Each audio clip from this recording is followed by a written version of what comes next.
रहीमन प्रीत न कीजिए जस खीरा ने कीन, ऊपर से तो दिल मिला भीतर फाके तीन। रहीम का कहना है कि खीरे की तरह प्रेम करना ठीक नहीं, बाहर कुछ और अंदर से कुछ, और ऐसा दोगला प्रेम ज़्यादा दिनों तक नहीं चलता। सच्चाई एक न एक दिन सामने आ ही जाती है, लाख छुपाने पर भी। खीरा ऊपर से देखने में तो चिकना, हरा और मोहक लगता है, पर अंदर उसमें 3 फाके होते हैं। अर्थात वह खाली रहता है। प्रेम अंदर बाहर एक जैसा ही भाव व गहराई मांगता है। कोई भी बनावटीपन उसे भाता नहीं है। कहने का भाव यह है, प्रेम आप किसी से करें तो दिल की गहराई से करें, उससे स्वप्न में भी विश्वासघात ना करें। रहीमन ब्याह ब्याधी है, सकहूँ तो जाहु बचाए, पायन पेड़ी पड़त है, ढोल बजाए बजाए। रहीम कहते हैं कि विवाह एक रोग है। अगर संभव है, आपके बस की बात है, तो इस रोग से खुद को बचा लें। अगर आप खुद को बचाने में असफल रहे तो ढोल बजा बजा कर आपके पैरों में बेड़ियां डाल दी जाएंगी और उम्र भर की कैद आपको मिल जाएगी। फिर जीवन भर रोवो पछताओ, कोई नहीं छुड़ाने आएगा, और फिर इसकी कोई दवा भी नहीं। कहने का भाव यह है, ग्रस्त जीवन को निभाना बहुत ही कठिन है। आप इसको निभा नहीं सकते तो विवाह का ख्याल मन में लाएं ही नहीं। यह तो उनके लिए अच्छा है जो इसे निभाना चाहते हैं। रहीमन बहु भेषज करत, व्याध न छाड़त साथ, खग मृग बसत अरोग वन, हरि अनाथ के नाथ। रहीम कहते हैं कि आदमी निरोग और सेहतमंद रहने के लिए जाने क्या क्या उपाय करता है, लेकिन रोग उसका साथ नहीं छोड़ता है, यानी वह उसका पीछा करता ही रहता है। आदमी तरह तरह का इलाज करवाता है, पौष्टिक भोजन करता है, पर रोग उसके साथ ही रहता है। लेकिन खग मृग यानी पशु पक्षी अपनी कोई भी देखभाल नहीं करते, फिर भी सदा निरोग रहते हैं, क्योंकि अनाथों के नाथ यानी स्वामी खुद भगवान हैं। भला उन्हें कोई रोग कैसे हो सकता है। कहने का भाव है, जो लोग सज्जन होते हैं उनकी रक्षा भगवान स्वयं करते हैं। उन्हें किसी उपचार या दवा की जरूरत नहीं पड़ती। रहीमन बिगड़ी आदि की, बने न खर्चे दाम, हरि बाड़े आकाश लो, तऊ बावने नाम। रहीम का कहना है कि अगर कोई बात आरंभ में ही बिगड़ जाए तो वह धन खर्च करने या कोशिश करने के बाद भी नहीं बनती। महाराज बलि को भगवान वामन ने ब्राह्मण के भेष में छला व दान में उनसे सब कुछ ले लिया और वामन से विराट हो गए, यानी धरती आकाश तक उनका ही अस्तित्व हो गया। भगवान वामन को अपनी योजना में सफलता तो मिली, लेकिन हमेशा हमेशा के लिए उनका नाम वामन पड़ गया। उनको किसी ने भी विराट नहीं कहा, क्योंकि उनका कर्म शुरू में ही छोटा था। कहने का भाव यह है, जब व्यक्ति का विचार शुद्ध नहीं होता, छल कपट से भरा हुआ होता है, तो सफलता मिलने पर भी उसे अपयश का ही भागी होना पड़ता है। उसे कोई भी अच्छा नहीं मानता। रहीमन मन हिलगाय के, देख लेकिन कोय, नर को बस करीबो कहा, नारायण बस होए। रहीम कहते हैं कि आप मन लगाकर क्यों नहीं देख लेते। अच्छे मन से दुनिया की हर चीज मिल जाती है। किस सच्चे मन से की गई प्रार्थना को फल नहीं मिलता। जो आपके संदेह हो रहा है, इसे तो सारी दुनिया जानती है। मनुष्य क्या, नारायण भी बस में हो जाते हैं, अगर आपकी भावना पवित्र और सच्ची है। कहने का भाव है, सच्ची लगन सबसे अधिक ताकतवर है। उसमें ईश्वरीय शक्तियों का वास है। जिसने भी सच्चे मन यानी सच्ची लगन से कुछ चाहा, उसे अवश्य ही वह मिला, इसमें कोई शक नहीं है।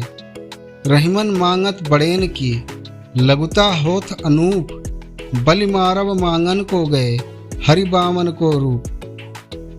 रहीम का कहना है कि याचक के रूप में मांगने वाले बड़े आदमी की लघुता यानी छोटापन भी अनूठा होता है, क्योंकि उनकी लघुता में भी बड़प्पन होता है। राजा बल की यज्ञशाला में हरि यानी भगवान विष्णु ने वामन रूप धारण कर याचना की तो क्या हुआ। उस समय उनका वामन रूप अनोखा, अनूठा और अनूप था। कहने का भाव है, बड़े यानी सज्जन पुरुष छोटा बनकर छोटा कार्य करते हैं तो उनकी सज्जनता या बड़प्पन कम नहीं हो जाता, बल्कि उनका तेज और बढ़ जाता है। रहीमन मार्ग प्रेम को मरमतहीन मझाओ, जो डिगी है तो फिर कहूँ नहीं धरने को पाऊँ। रहीम कहते हैं कि यह प्रेम का मार्ग बहुत ही कठिन है। यह एक ऐसी दीवार है जिसके दोनों तरफ विशाल गड्ढे और खाइयाँ हैं। इस मार्ग से होकर प्रेमी को गुजरना है। यह मार्ग कोई सच्चा प्रेमी ही पार कर सकता है। प्रेम का मार्ग बिना सोचे समझे मत चुनो। अगर पैर डगमगा गए तो फिर पैर रखने के लिए कहीं धरती नहीं रह जाएगी, कहीं ठौर ठिकाना नहीं मिलेगा। कहने का भाव है, प्रेम के मार्ग को कोई सच्चा प्रेमी ही पार कर सकता है। जिसमें छल कपट ना हो, वह अपने प्रेमी के लिए जान की बाजी लगाने का साहस रखता हो। अक्ता कहे बड़े छोट है वह जात, नारायण हूँ को भयो 52 आंगुर गात। रहीम कहते हैं कि याचक यानी भिक्षुक हो जाने पर महान व बड़े व्यक्ति भी पल भर में ही छोटे हो जाते हैं, यानी अपनी श्रेष्ठता खो देते हैं। उनका मान घट जाता है। भगवान नारायण को ही देख लीजिए। भिक्षुक ब्राह्मण के रूप में राजा बलि के सामने 52 अंगुल की देह धारण करनी पड़ गई। कहने का भाव है, मांगने वाले की आत्मा दीनहीन बन जाती है। मन में मांगने की इच्छा जागते ही व्यक्ति छोटा बन जाता है और साथ ही याचना उसके पुरुषार्थ को भी कलंकित कर देती है। अपने कर्म पर विश्वास करो। मांगने की आदत मान सम्मान और यश को खत्म कर देती है। तो वाह भलो जो लो सील समूच, सील ढील सब जो देखिए तुरंत कीजिए कूच। रहीम कहते हैं, किसी का मेहमान बनकर तब तक ही रहना ठीक रहता है जब तक आपकी प्रतिष्ठा बनी रहे, अर्थात आप किसी के यहाँ तब तक ही ठहरें जब तक आदर सत्कार मिलता रहे। अगर आपको ऐसा लगे कि मान सम्मान में कमी आ गई है या आपका रहना खलने लगा है, तब वहाँ से फौरन चल दीजिए। कहने का भाव है, वहाँ ही जाइए जहाँ पर आपको पूरा सम्मान मिले और आपकी मौजूदगी से किसी को परेशानी ना हो। रहीमन राज सराहिए, ससी सम सुखद जो होए, कहा बापुरो भानु है, तपे तरयन खोए। रहीम का कहना है कि वह देश और उस देश का शासन सबके भले के लिए होता है, जहाँ कमजोर से कमजोर व्यक्ति भी निर्भय होकर जीता है, अर्थात वह पूरी तरह से खुद को आज़ाद समझता है और उसे किसी बात की भी चिंता नहीं सताती। ऐसा देश वही हो सकता है जहाँ राजा और उसका शासन तंत्र सबके लिए बराबर हो और इंसानी जज्बातों की कद्र करने वाला हो। इस तरह का शासन चंद्रमा के समान शीतल चांदनी बिखेरने वाला होता है और गरीब से गरीब व्यक्ति भी सुखद जिंदगी का मजा लेता है। कहने का भाव है, शासक और शासन दोनों ही आम जनता के हित में होने चाहिए। रहीमन रीत सराहिए, जो घट गुण सम होए, भीत आपके डारी के सब पियावे तोए।